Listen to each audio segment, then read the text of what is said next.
햇살이 따스한 봄날입니다. 어스틴 주님의 교회 매일 말씀 묵상으로 하루를 시작하시는 여러분들을 환영합니다. 안녕하세요 성도 여러분. 5월 19일 금요일 말씀 묵상 시작하도록 하겠습니다. 오늘 묵상할 말씀은 사무엘 하 19장 24절 25절 말씀입니다. 24절 25절 말씀 같이 함께 합독하겠습니다. 24절부터 읽습니다.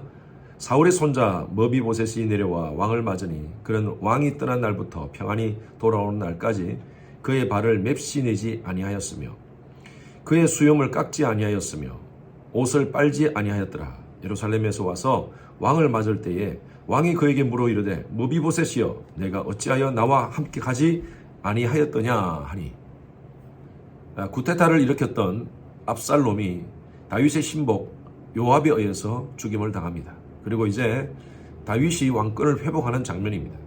우리는 이 장면의 내용을 보면서 참 인간이 얼마나 이기적인가, 때로는 악한 본성 때문에 야비한가에 대해서 한번 생각해 봅니다.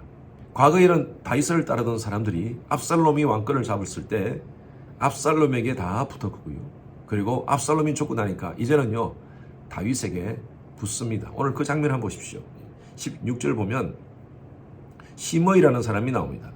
바울렘에 있는 베냐민 사람 게라의 아들 시므이가 급히 유다 사람과 함께 다윗 왕을 맞으러 내려올 때, 다윗이 이제 다시 왕권을 복권하여 예루살렘 궁으로 들어올 때 압살롬을 따랐던 시므이가 그의 1000명의 군인들과 함께 같이 다윗을 맞으러 나옵니다.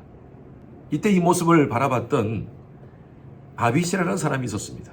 21절 보십시오. 스누아의 아들 아비새가 대답하여 이르되 시므이가 여호와의 기름 부으신 자를 저주하였으니 그로 말미암아 죽어야 마땅하지 아니하였나이까.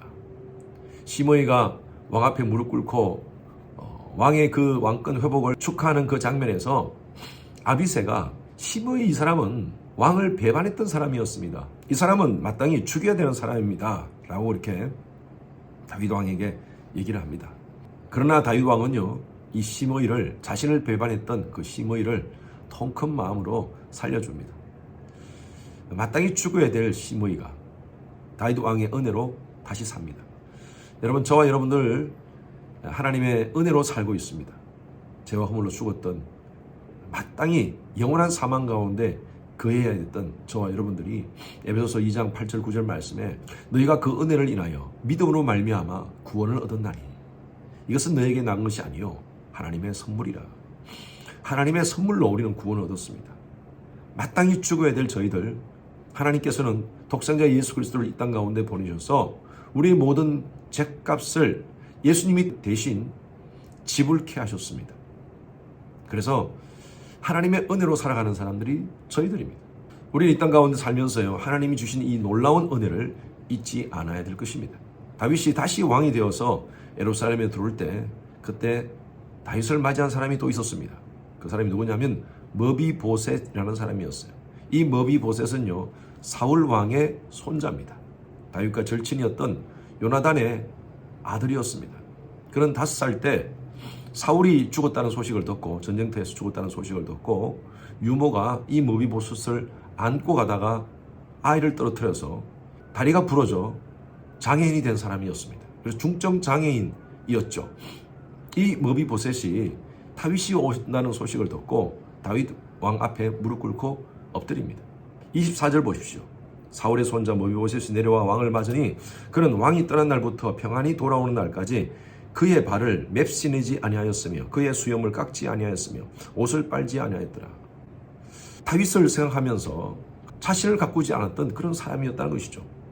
그런데 다윗이 이런 얘기를 합니다. 25절에 보니까 머비보셋이여 내가 어찌하여 나와 함께 가지 아니하였더냐. 이 말이 뭐냐면 나와 함께 같이 내가 궁을 떠날 때 왜 나와 함께 같이 궁을 떠나지 않았느냐라고 그렇게 얘기를 합니다. 이것은요 이 배경이 되는 스토리가 있습니다. 그것이 바로 사무엘 하 16장에 나옵니다.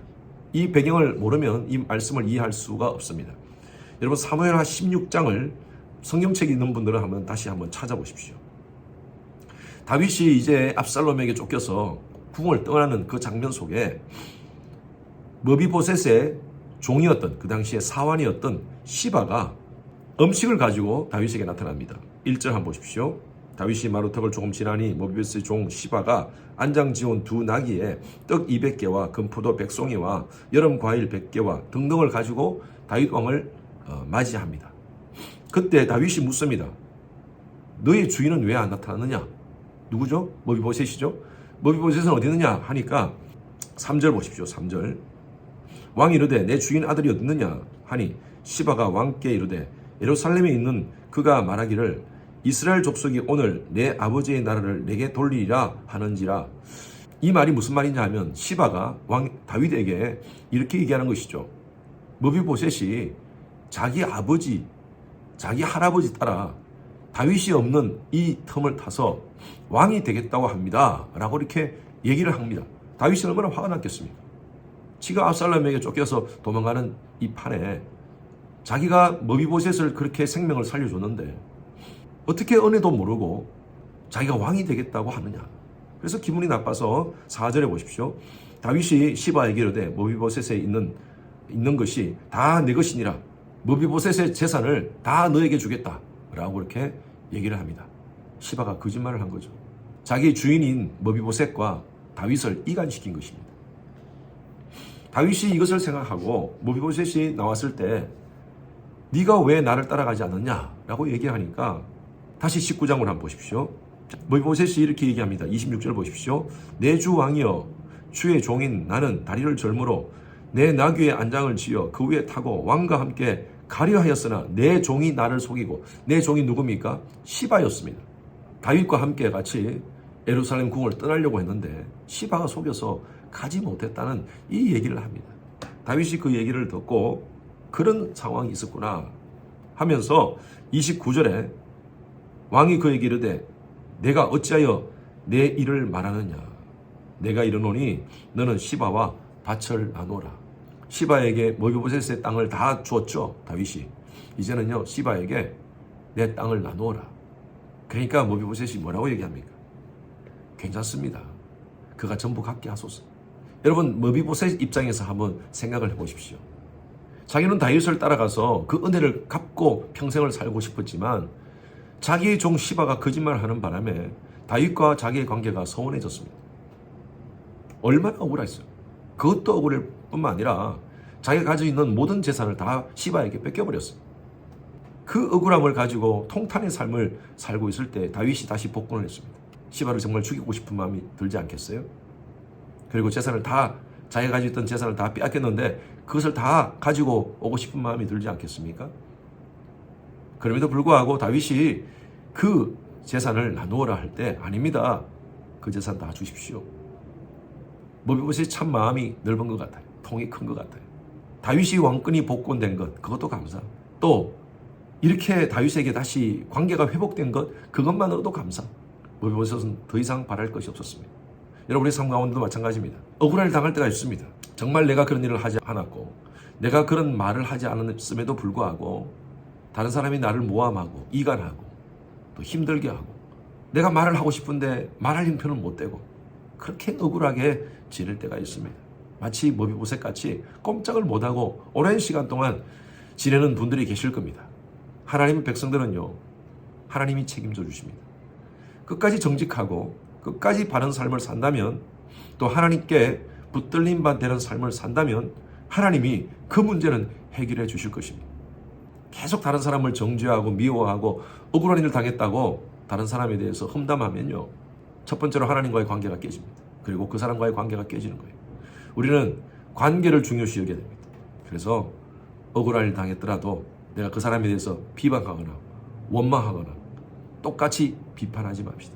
하나님의 자녀다운 당당함, 통 큰 마음을 가지시면 좋겠어요. 그 문제는 하나님이 해결해 주실 것입니다. 여러분 이것이 바로 주권사상이에요. 성경에 요셉 정말 억울하게 형들에게 잡혀가지고 애굽의 종으로 팔려가지 않습니까? 나중에 형들을 보면서 형들이 왔을 때 형들이 애굽의 국무총리가 요셉인 줄 알고 그 발 아래 엎드려가지고 이제 죽었다고 용서해달라고 빌 때 그때 요셉이 뭘 얘기합니까? 형들이여 염려하지 마소서. 나를 이곳에 보낸 일은 형들이 아니라 바로 하나님이십니다. 하나님이 우리 민족을 일으키기 위해서 나를 이곳으로 보내었습니다. 멋진 말입니다. 통 큰 마음입니다. 여러분, 우리 삶 가운데 이런 일을 당했을 때, 어려운 일을 당했을 때 이런 마음을 갖는다는 게 쉽지 않습니다. 세상 사람들은요, 억울한 일 당하면 고소하고 비난하고 비판하고 험담하고 그게 세상적인 방법이에요. 대들고 싸우고. 그러나 하나님의 백성들은 그런 방법으로 억울함을 풀지 맙시다. 하나님께 기도하고요. 세상에서 가장 억울함을 당한 분은 바로 예수님이십니다.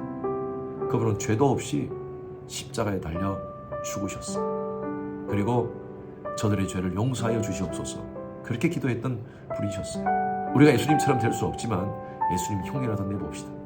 근처라도 가봅시다. 그래서 우리가 억울한 일을 당했을 때 하나님의 주권을 인정하면서 오히려 나에게 억울한 일을 하게 한 그 사람을 축복하는 그런 통 큰 마음을 가졌으면 좋겠어. 나의 억울함을 하나님께 맡깁시다. 그리고 하나님께서 오히려 더 큰 은혜와 복으로 해결해 주실 줄로 믿습니다. 이미 저와 여러분들은 예수의 보혈로 구속받은 하나님의 자녀 아닙니까? 하나님의 자녀로서의 삶을 산다는 것은 이거 얼마나 큰 축복입니까? 더 넓게, 더 멀리, 더 밝게 그렇게 믿음으로 인생을 살아가는 우리 하나님의 백성들 되시기를 주님의 이름으로 축원합니다. 주님 감사합니다. 우리가 삶을 살면서 때로는 억울한 일을 당할 때가 있습니다. 그렇게 하지도 않았는데, 그렇게 말하지도 않았는데 남들이 나를 비방하고 공격할 때 너무너무 참지 못하는 그런 상황 가운데 있습니다. 그러나 이 상황 속에서 하나님 주권을 의지하면서 하나님을 신뢰하면서 오히려 통 크게 믿음으로 이 모든 것들을 극복하는 저희들 되게 하여 주시옵소서. 나에게 억울한 일을 당하게 하는 그 사람을 오히려 축복하는 저희들 되게 하여 주시옵소서. 그럴 때 이 모든 문제를 해결하시는 하나님의 주권적 손길을 경험하게 하여 주시옵소서. 감사드리며 살아계신 예수 그리스도 이름으로 기도했습니다. 금요일은 예배를 위해서 기도하는 시간입니다. 모든 예배를 위해서 기도해 주십시오. 주일 예배, 금요 예배, 또 청년들 예배, 어린 아이들부터 모든 예배에 이르기까지 성령의 기름 부으심이 많은 그런 귀한 예배 될 수 있도록 담임 목사의 설교에 하나님께서 준비 가운데 함께 하시고 또 말씀을 선포할 때 은혜와 능력이 더하시도록 기도 부탁드립니다. 각 부서의 설교를 준비하시는 모든 사역자들을 위해서 기도해 주시길 바랍니다.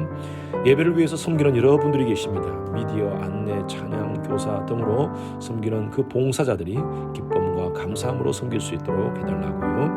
그리고 모든 예배자들이 성령과 지혜로 충만한 그런 예배 될 수 있도록 하나님의 임재가 가득한 지성소 예배가 될 수 있도록 하나님께서 함께 하도록 기도해 주시기 바랍니다.